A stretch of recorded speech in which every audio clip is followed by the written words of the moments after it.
Ha, buyur. Buradan ben birine söz gönderebilirim. Tabii ki de niye göndermişsiniz?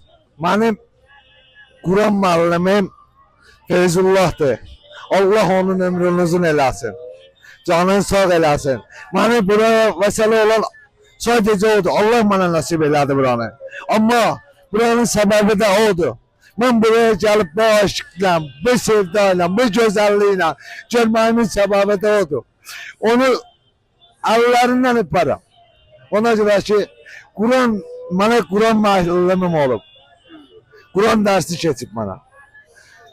Azaplı günlerim olub, çətin günlerim olub. O öyrətlər bir şey. Allah onun ömrünü uzun eləsin. Canını sağ eləsin. Buradan da benim salamım çoxlu ona olsun. Feyzullah müəllimim. Allah canını sağ eləsin.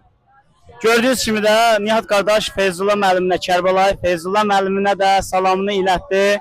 Allah ondan da razı olsun. Təşəkkür edirik. Mən Kərbəlayı Heydər Ərbəyin yolundan sizlə danışdım və müsahibələrimizdə də Nihat qardaş və Asif qardaş var idi. Çox sağ olun, təşəkkür edirəm.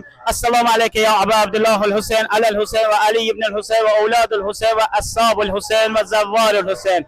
Salamat qalın, Allah amanında.